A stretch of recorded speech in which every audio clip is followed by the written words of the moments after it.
Bhutta, and today we are honored to have Professor Kirk Hazlett with us. He is now enjoying a retire after, you can say, the stellar career in public relationship and education, having made lasting impact at multiple universities. Professor Hazlett, thank you so much to joining us. What's up? Thank you for inviting me. I'm looking forward to sharing experiences, some new ideas, and always open for questions from anyone. So, it, uh, Uh, anytime uh, anybody just fire it away. Professor Hazlett, you've worn so many hats over the years. Can you tell us a bit about who you are beyond your professional life? Well, and you're absolutely right. I think I've worn every possible hat there is. I started after graduating from university. Um, this was in 1968, and there was something going on called Vietnam War at the time.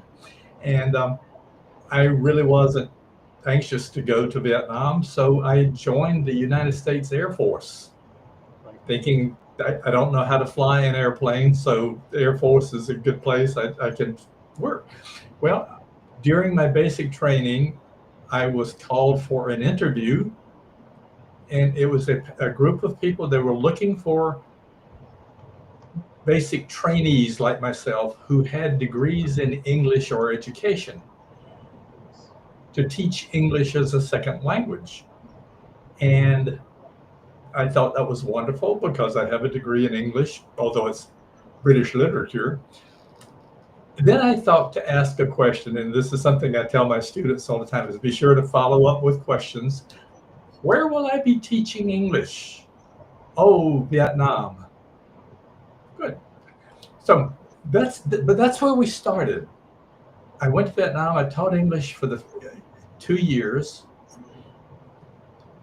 As I progressed, I started doing more for my company, military unit, more management kinds of things, not teaching. I was doing some other things. And I decided to get a second degree in business. I had to take an elective course. You always, of course, look for the easiest course you can find when you're taking an elective. And there was something called Introduction to Public Relations. And I read the description. I said, I can do that one. Signed up for the course, started reading the book, and I said, oh my, that's what I've been doing for the past almost 6 years in the Air Force. I was in the Air Force for 8 years. That's what I've been doing for 6 years. I just didn't know that's what it was called. I got out of the Air Force, finished my term with the Air Force, and there was a job opening with the United States Army for a paid internship in public affairs, public relations. I read the description and said, this is it. That's where I started. Started working with Major Command for the Army, had 2 different assignments working for the Army, and then decided that it's been a lot of fun. I've worked now for about 6 years in the government, if you will. I wanted to go into the private sector. I was in Massachusetts in the United States, and this is the mid 1980s, and technology was hot, hot, hot. And there was a company about 5 miles from where I lived looking for a public relations specialist, a technology company. I applied for the job, was hired, discovered about 3 days into the job that I really don't like technology. Sorry. And again, I'm telling these things because these are what I tell my students, how to prepare for things. So okay, Kirk, you don't like doing technology. What would you like to be doing?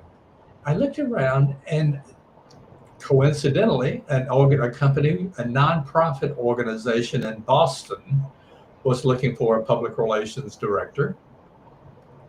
I went to work for them, and that's where I found my home, if you will, was nonprofit work. And I spent the next 8, 10 years working in the nonprofit sector, doing public relations and having a lot of fun. Then I decided that this has been a lot of fun, but I would like to do something different. But I didn't know what. And this is, sometimes things happen without you having any controls over them. My telephone rang. I answered the phone. It was a friend at one of the universities in Boston. You're always over here talking to our students. Would you be interested in teaching? And I go, blah, blah, blah, blah, blah, blah, blah, blah. And then she said, are you interested? Are you not? Yes, I would be. Okay, you have an appointment with the chair of the department. Come down and talk to us. I went down, met with them, and was hired that day to teach graduate public relations courses. I went home, thought that was pretty nice. The telephone rings again. It's a friend at another university. We got your name from someone. Would you be interested in teaching for us? So I'm teaching graduate courses at one university, undergraduate courses at another university. And as soon as I went into the classroom, I said, I'm home.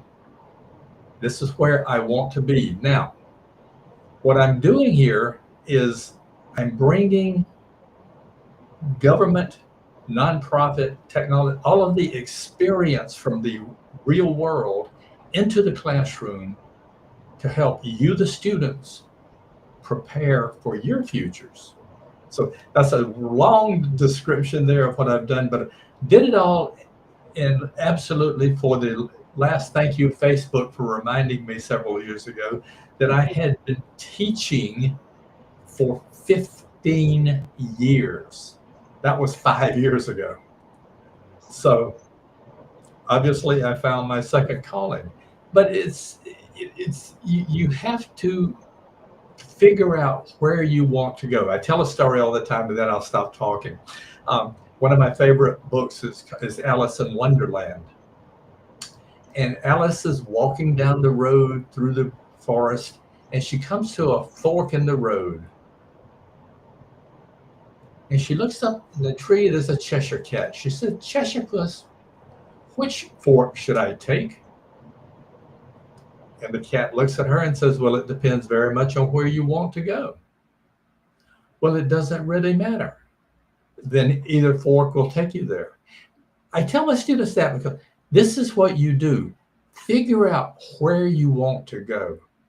And this leads into, and I'll talk about this later on, internships. I encourage my students to do a minimum of 2 to 3 internships in different areas. Do a public relations firm, do a nonprofit organization, do a for-profit.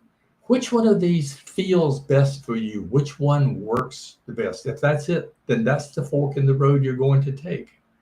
I wish I had had that opportunity myself. I probably could have saved a few years in the transition. But it's been a wonderful journey.